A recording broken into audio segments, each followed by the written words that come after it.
Hey. I was thinking, and so I wanted to come on here and share my thoughts with you.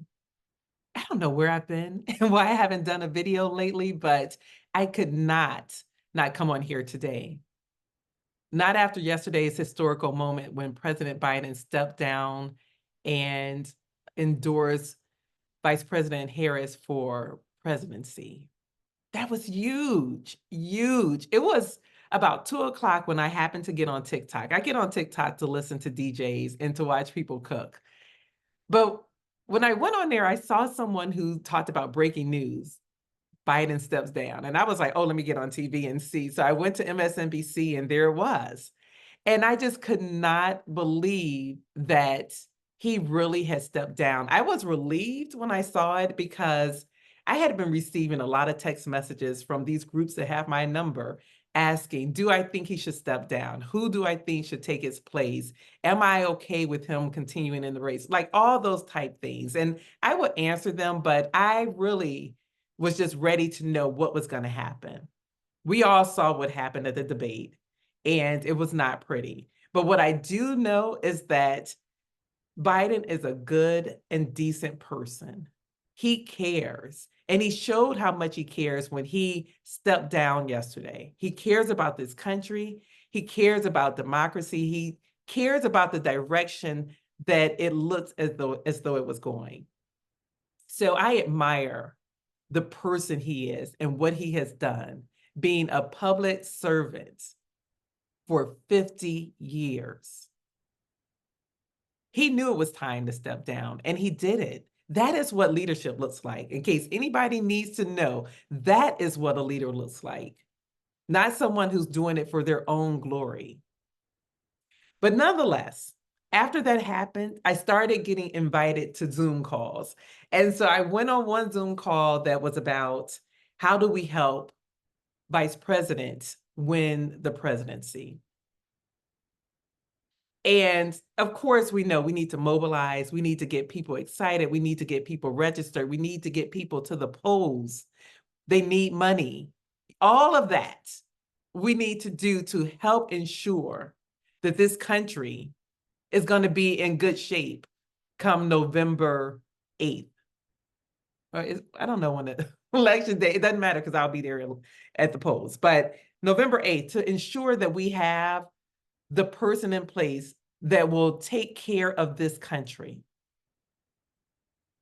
that will not allow it to become a place where there's a king. There's so much on the ticket this year, and I know people are not excited. Some people aren't excited because she's a woman. Some people are not excited because she's a person of color. But this is bigger than the top of the ticket. It's the people that's on the bottom of the ticket as well. But we also have democracy on the ticket. We have civil rights on the ticket. We have women's rights on the ticket. We have Project 2025, which is a disaster. If you have not read that, take 30 minutes. You don't have to read the whole thing. But if you took 30 minutes to read any part of that, you will be mortified and will understand why it's important that we do not let 45 back into the White House. He, his people, and their agenda does not work for this country. So that was my first call. We're ready, and we really have to let people know who Vice President Kamala Harris is, because a lot of people seem not to know. They haven't seen her, right? They don't know. And I told somebody today who wrote something about that. Google is free.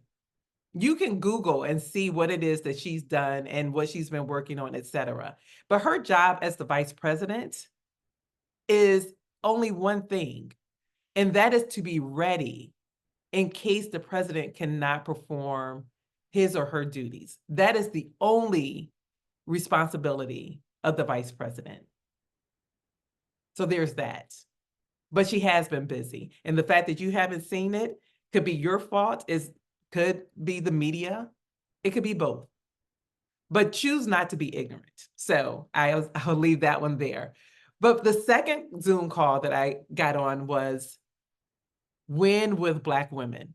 Win with Black Women. And it was 44,000 people on that call.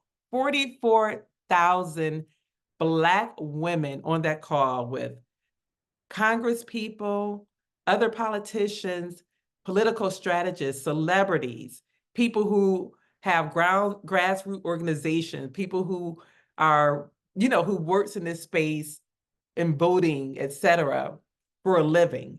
And then people like me who are just ready to get busy doing what is necessary to ensure that the Democrats win this election. It was so inspiring. Listening to those people, I mean, I was up, I don't know what time it ended, past my bedtime for sure. I don't know if it was midnight or 1 o'clock, but whatever time it was when we finally got off that call, in 2 hours, they had raised $1.5 million from the 44,000 people that was there. Yeah. We are ready, we are excited, and we know what the stakes are. And now that we know who the presidential nominee will be, now, mind you, there still is, they have to go through formality before she's actually going to be our person. But it seems as though this is who is going to be. We have to get ready. We know that it's going to be an ugly campaign, but it doesn't matter. What we do know is that she is more than qualified.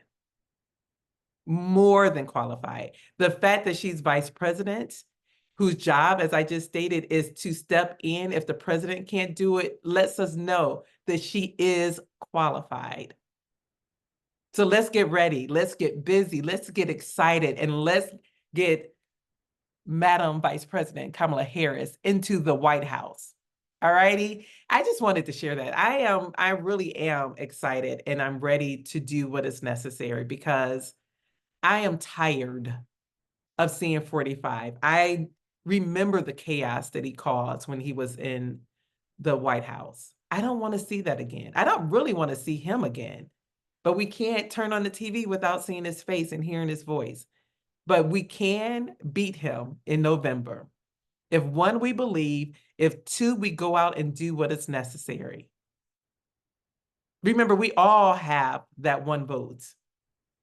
Use yours for good. All righty? Take care. Bye-bye. I'll be back though. I got to do something. I got to talk to you all about something. Okay. So I'm going to be back. Take care. Bye.